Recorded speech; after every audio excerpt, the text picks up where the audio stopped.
ॐ नमः सिद्धेभ्यः।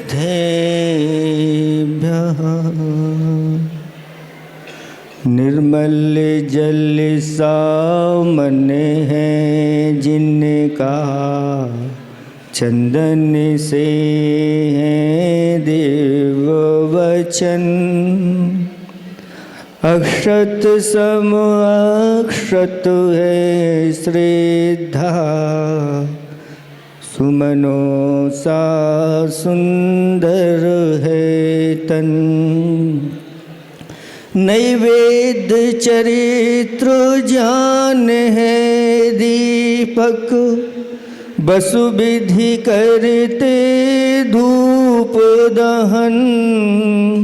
ध्यान सुफल है अर्घ समाधि, मुनिवर तुमको नित नमन। अनर्घ पद को पाने गुरुवर, मेरा अर्घ समर्पित है। एक जीवन क्या सौ सौ जीवन, गुरुवर तुम्हें समर्पित है।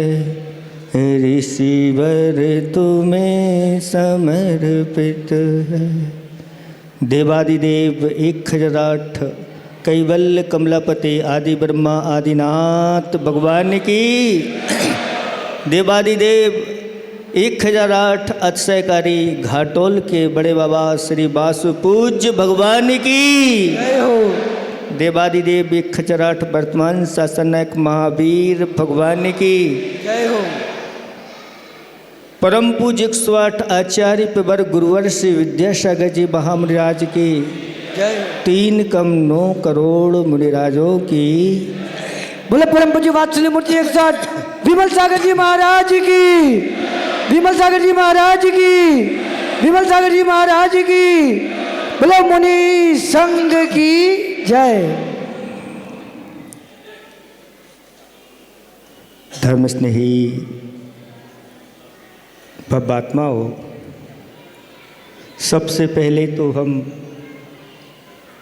गुरुदेव को यहीं से बारंबार कुछ पंक्तियां कह के नमोस्तु करेंगे, जिनकी कृपा से ये आज सुअवसर आप लोगों को देखने को मिल रहा। ऐसा देखो आज आँख से, ऐसा देखो आज आँख से, निज चेतन ही दिख जाए। और ऐसी ताली आज बजाओ, रोग देह के मिट ही जाए। ऐसा भाव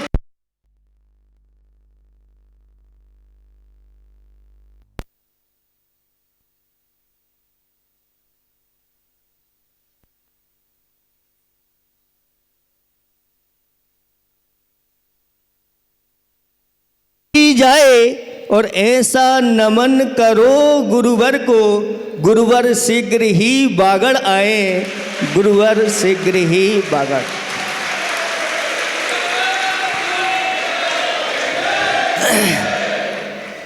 गुरुदेव का आशीर्वाद हम लोगों के लिए चातुर्मास के पहले आया और उन्होंने कहा कि बागड़ जाना है। लेकिन बागड़ में कहाँ जाना है ये कुछ भी नहीं बताया। अभी वहाँ पहुँचो, फिर वही जाके जो कुछ होगा होगा। और संकेत ऐसे आए, सुत पंचमी के पहले ही हम लोगों को संकेत आ गए। वैसे तो सुत पंचमी के बाद आते थे, सुत पंचमी के पहले आए। तो फिर पूछवाया कि अभी तो तपा चल रहे हैं, तपा के बाद हम लोगों का बिहार हो जाएगा तो अच्छा रहेगा। आचार्य भगवंत ने कहा ज़्यादा नहीं, बस इतना है, सुत पंचमी करके निकल जाना। और हम लोगों का ऐसे तपा में विहार हुआ। अगर हमारा तपा में विहार नहीं होता तो हम घाटोल नहीं आ पाते और कहीं चातुर्मास हो जाता, लेकिन आचार्य भगवंत ने ऐसा आशीर्वाद दिया और हम लोग बढ़ते आए और सब रास्ते में सब छोड़ते हुए और आ गए। और घाटोल वालों ने जो पेपर दिए हैं सभी पेपर उन्होंने निकाल दिए। शुरुआत का पेपर भी बहुत बड़ा कठिन था, लेकिन इन लोगों ने सहज में ही इतना 1024 मंडली विधान करके और फिर तुरंत उसके बाद एक दूसरा पेपर दे दिया कि चातुर्मास स्थापना के कलश। और मुख्य 5 कलश की बात हुई थी, लेकिन वह बढ़ते बढ़ते 8 कलश और की तो गिनती है ही। फिर इसके बाद पहला मंगलाचरण, पहला दूसरा पेपर हो गया, तीसरा पेपर भी इन्होंने बड़े उत्साह के साथ निकाला, जो दिया था कि रात्रि में महाभोज नहीं होना चाहिए, रात्रि में शादी नहीं होना चाहिए।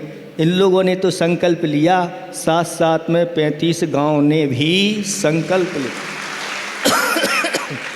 उसके साथ साथ फिर बच्चों ने मुंडन कराया, तो सोचा था कि 100 के करीब हो जाएंगे, लेकिन 250 लोग तैयार मुंडन के लिए। तो जैसे ही परूषण प्रारंभ हुआ तो उपवासों की झड़ी लग गई और 72 लोगों ने 10 उपवास किए और 5-6 लोगों ने 16 करण के 16 उपवास करके ये कार्य आप लोगों ने सिद्ध किए। जिस भावना के साथ आप लोग आए थे, भावना हो रही थी कि शुरुआत में ही वेदी प्रतिष्ठा हो जाए, लेकिन उस समय बरसात का माहौल रहता है और कुछ कार्य भी बाकी था। और भावना ये थी आप लोगों की कि जिनके सानिध्य में उसका निष्ठापन हुआ है, उन्हीं के सानिध्य में अगर श्री जी बैठें तो सोने पे सुहागा। अब आप लोगों ने तो ये पेपर हमारे सब दे दिए थे, आप लोगों का पेपर थोड़ा कठिन है, क्योंकि हमारे हाथ में कुछ नहीं है, सब गुरुदेव के हाथ में है। लेकिन वह भी पेपर बहुत सरल हो गया और आपकी जो भावना थी वह भावना हुई कि आपको ऐसे भैया जी प्रतिष्ठाचारी, जिनके पूर्व में आपने एक पंचकल्याणक तो बड़े धूमधाम से बड़े महाराज के सानिध्य में बड़े और भी संघ उस समय विद्यमान थे किया, और उसका ही पुण्य आपका बढ़ता गया और आपने ऐसा कार्य करने जा रहे हैं जो बागड़ में पहली बार होने वाला है। क्योंकि ऐसी दिव्य वेदिका पर विराजमान अपने श्री जी को करना ये बहुत दुर्लभ है, सबको नहीं मिलते। ऐसी दिव्य वेदिका जिसमें सब उत्तम धातुओं के साथ उसको निर्मित की गई है और साथ साथ में उसमें रत्न आदि भी जुड़े। ऐसे आप लोग एक कार्य नहीं करने जा रहे हैं, एक वेदी नहीं है, सिर्फ वासुपूज भगवान की वेदी नहीं है, उसके साथ साथ 3 और मुख्य उनके भी मूल नायक हैं, उनको भी आप दिव्य अच्छी वेदियों के ऊपर विराजमान करने जा रहे हैं। तो उधर मानस्तंभ जिसमें ऊपर नीचे और ऐसा मानस्तंभ अच्छा, उसकी छवि ही देखते रह जाए, लोग देखते ही रह जाएं, क्या मानस्तंभ तैयार हो रहा। ऐसे कार्य आप करने जा रहे हैं और साथ साथ में 16 वर्षों के बाद ये मानस्तंभ का भी अभिषेक करने जा रहे हैं। ये उपसंहार आपका ऐसा होगा, कहना ही क्या है। आपका पुण्य ऐसा बढ़ता चला जाएगा इसके माध्यम से, तो आगे जा कर के आप स्वयं कहेंगे महाराज बहुत बड़ी कृपा गुरुदेव की हम लोगों के ऊपर। शास्त्रों में कहा गया है यह संसारी प्राणी अपनी पत्नी, माता पिता, पुत्र पुत्री आदि के निमित्त से धन का अर्जन करता है और निरंतर उनके लिए धन का अर्जन करके अपने लिए पापों का अर्जन करता चला जाता है और उन पापों के माध्यम से आगे जाकर के वह दुर्गति का पात्र भी हो जाता है और चतुर्गति में भटकता रहता है। लेकिन जो अपने उस धन का सदुपयोग कर लेते हैं, ऐसे पुण्यात्मा पुरुष, उनका तो कहना क्या, जो पूर्व में भी पुण्य उनका था, वर्तमान में भी अभी पुण्य है और इस पुण्य के माध्यम से और पुण्यानुबंध पुण्य संचय करते चले जाते हैं और आगे जा कर के वह सर्वश्रेष्ठ पदों को प्राप्त कर लेते हैं। यद्यपि भगवान हमारे वीतरागी हैं और वीतरागी भगवान किसी को कुछ देते हैं क्या? नहीं देते। कुछ आपसे लेते हैं क्या? नहीं लेते। ये सब आपकी गड़बड़ियाँ है, ये आपकी सोच है। बड़े बड़े आचार्य भगवंतों ने कहा, भगवान जो आपके पास मिलता है दुनिया में वह कहीं नहीं मिलता। ऐसे भगवान देने वाले हैं। किसी ने कहा है, प्रभु जी वो दरवेश हैं जो सबकी खबर रखते हैं, नज़र उठाते नहीं पर झोलियां भर देते। भगवान कभी नज़र उठाते हैं नहीं, लेकिन उनकी कृपा से सबकी भरी हुई है झोलियां। जितनी उसमें से निकालते चले जाते हैं, पूर्ति होती चली जाती। अंधों को उजालों की किरण, लंगड़ों को पग देते हैं, गूंगों को मधुर स्वर, बहरों में धर्मामृत भर देते हैं। दवाई देते नहीं पर रोग सब हर लेते हैं। प्रभु वो दरवेश हैं जो सबकी खबर रखते। भले कोई कुछ भी कहे, चाहते हैं सबका भला, वो ही जानते हैं कैसी कला। दिया जलाते नहीं, भगवान दिया जलाते हैं क्या? दिया जलाते नहीं पर आपके जीवन में रोशनी कर देते हैं। प्रभु वो दरवेश हैं, कभी किसी से रिश्ते बनाते नहीं। कमाल है कि वे सबके हो जाते हैं, पूछते कुछ भी नहीं। भगवान आपसे पूछते हैं कुछ? पूछते कुछ भी नहीं पर खबर सबकी रखते हैं। प्रभु वो दरवेश हैं जो सबकी खबर रखते। सामान कुछ भी नहीं। भगवान के पास क्या है? कुछ है? सामान कुछ भी नहीं पर ग्राहक अनेकों आते हैं। ऐसी दुकान देखी है आप लोगों ने? सामान कुछ भी नहीं पर ग्राहक अनेकों आते हैं। दिखाई देता नहीं पर बांध के सब ले जाते हैं। लेते कुछ भी नहीं, लेते उनको कुछ नहीं लेना। जो कुछ आता है आप ही सब ले लेते हैं, आप ही देते हैं, आप ही ले लेते हैं।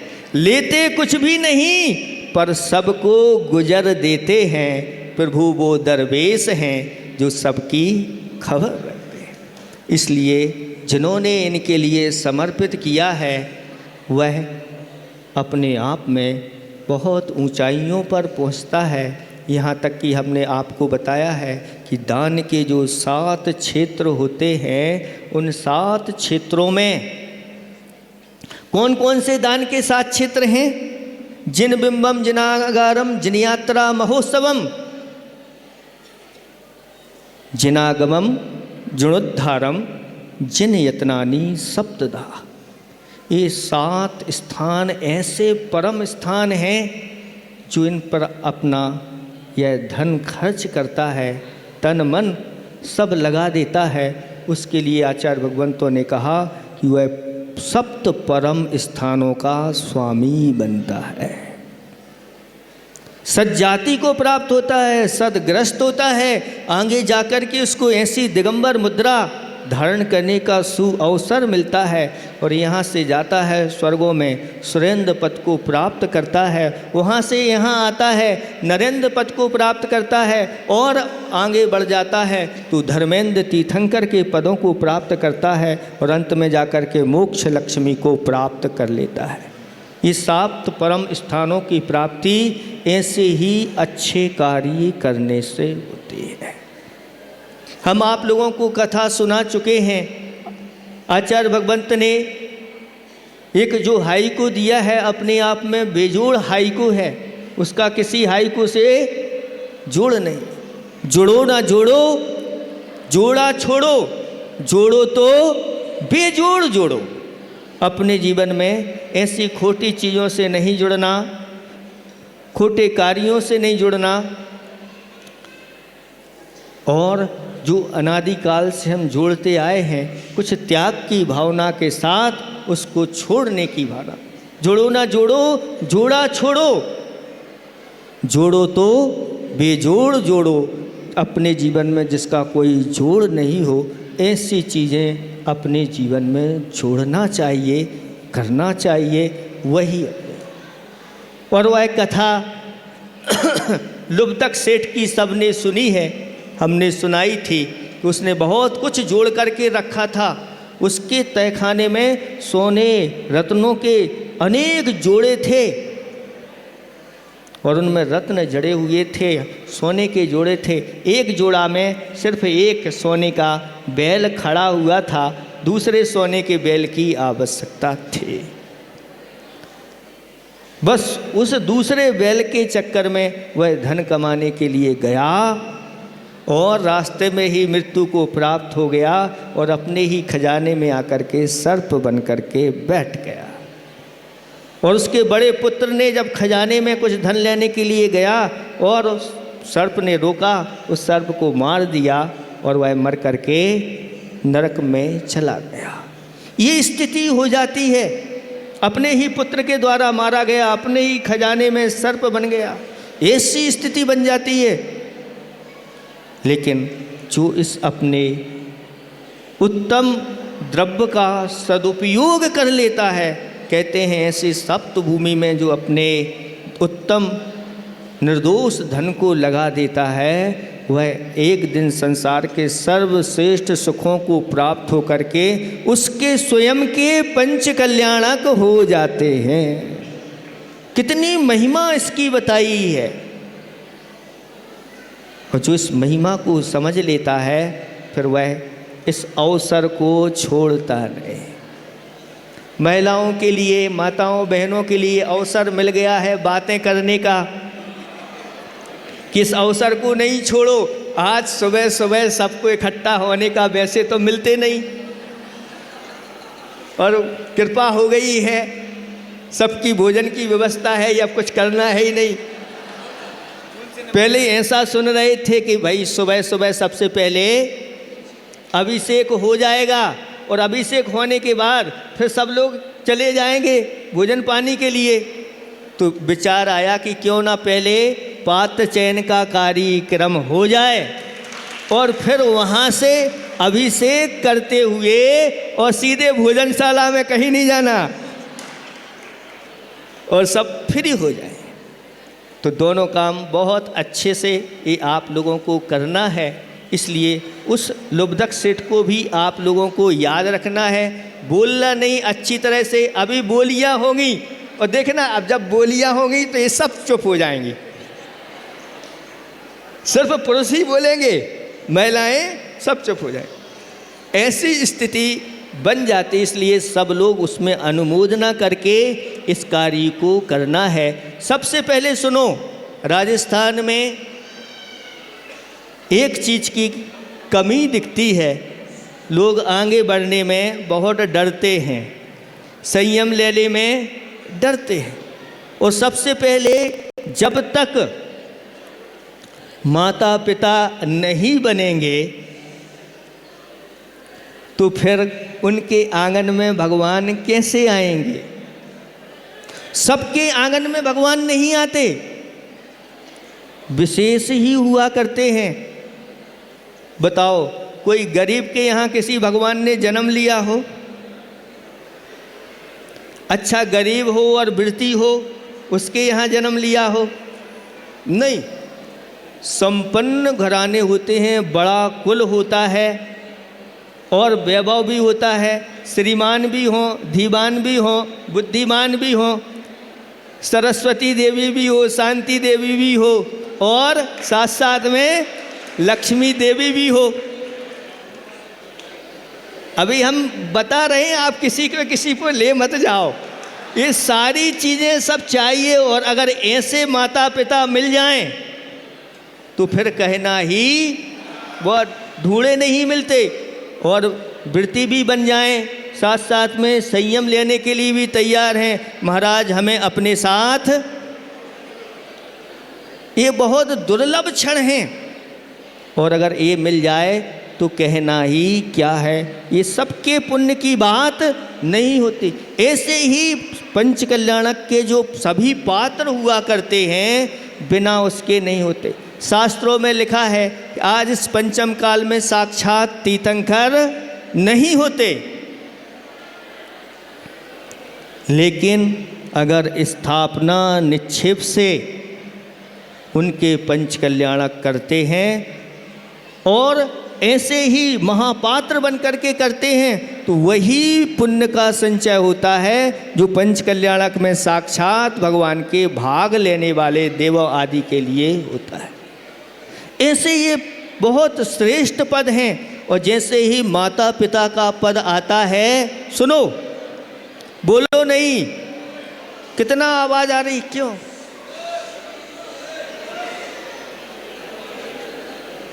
बच्चों को शांत करें अपने अपने।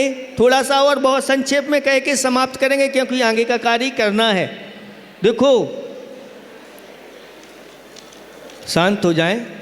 ये सारे पद जैसे ही माता पिता बनने की जिनके अंदर भावना आती है और घोषणा होती है, वह कौन कहलाने लगते हैं? जगत माता और जगत पिता।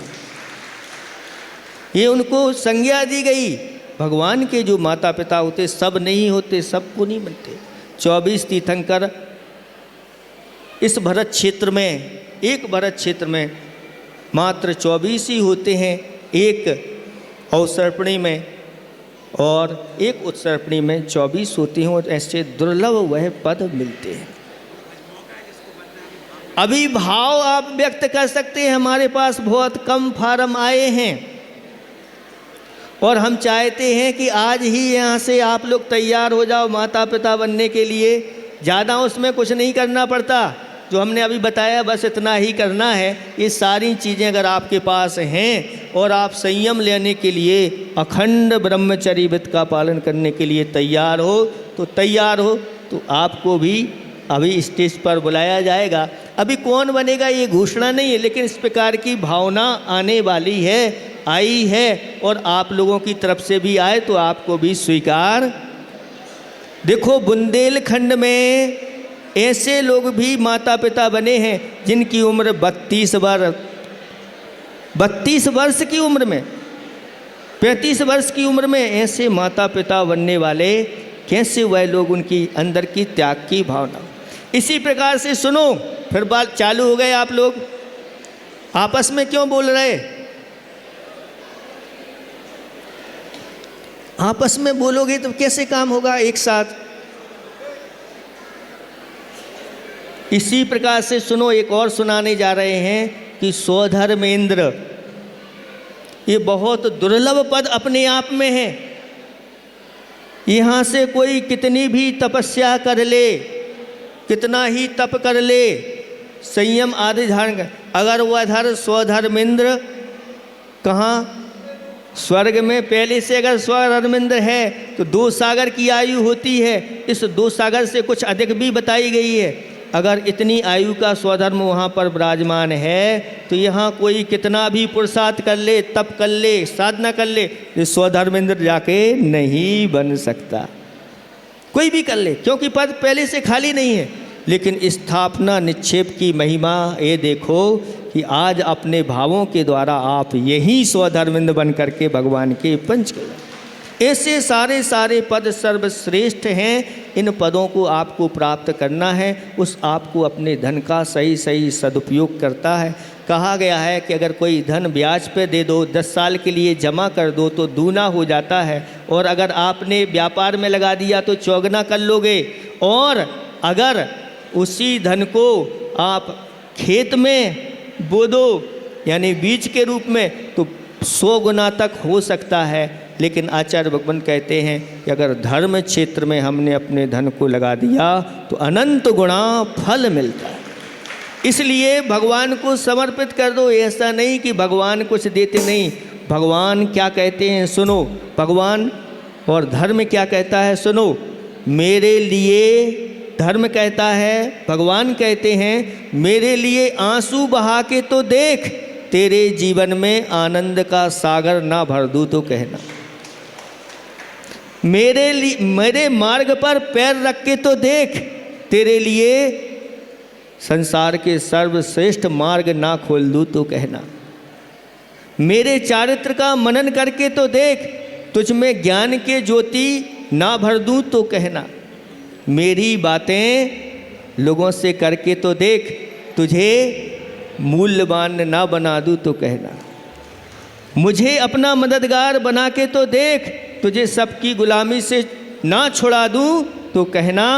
स्वयं को मेरे लिए निछावर करके तो देख, तुझे मशहूर ना बना दूँ तो कहना।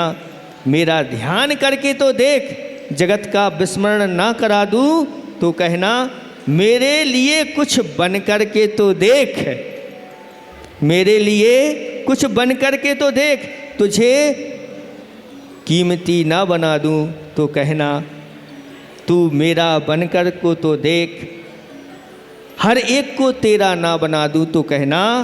मेरी तरफ आके तो देख, तेरा ध्यान न रखूँ तो कहना। और मेरे लिए खर्च करके तो देख, तेरे लिए कुबेर के खजाने ना खोल दूँ तो कहना।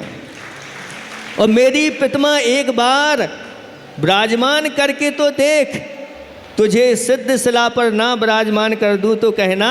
और मेरा पंच कल्याणक एक बार करा के तो देख, तेरे पंच कल्याणक ना करा दूँ तो कहना। ये महिमा ऐसी बताई है, इस महिमा को आप गरिमा के साथ करेंगे और अंदर सजो करके लोग भावना बिठाए हैं कि भगवान वासु पूज भगवान को उच्चासन तो हमें देना है, लेकिन किसका पुण्य जागृत होगा वो तो वासुपूज भगवान जानते हैं। अभी तो पात्र आपके सामने आने वाले हैं, उन पात्रों का मन बगलन, एक एक पात्र अपने आप में बहुत ही मूल्यवान होता है, और वह पात्र अपने आप में ऐसे पंच कल्याणक को करा करके अपने जीवन को धन्य करता है। आप अपना ही जीवन धन्य नहीं करेंगे, साथ साथ में आप पूरी समाज का जीवन धन्य होता है। महान पुण्य का संचय कराने वाला ये अनुष्ठान, ये अवसर आपको आ गया है। अब ये अवसर आया है और ये कब निकल जाएगा? कहते हैं अवसर आता है तो कैसे आता है? दबे पांव आता है, और जब जाता है तो पंख लगा करके उड़ जाता है। आप लोग अब तैयार हो जाओ, मन बना दो, इतना ही हमारा कहना है। गुरुदेव का आप सब लोगों के लिए आशीर्वाद आया है। अहिंसा परमो धर्म की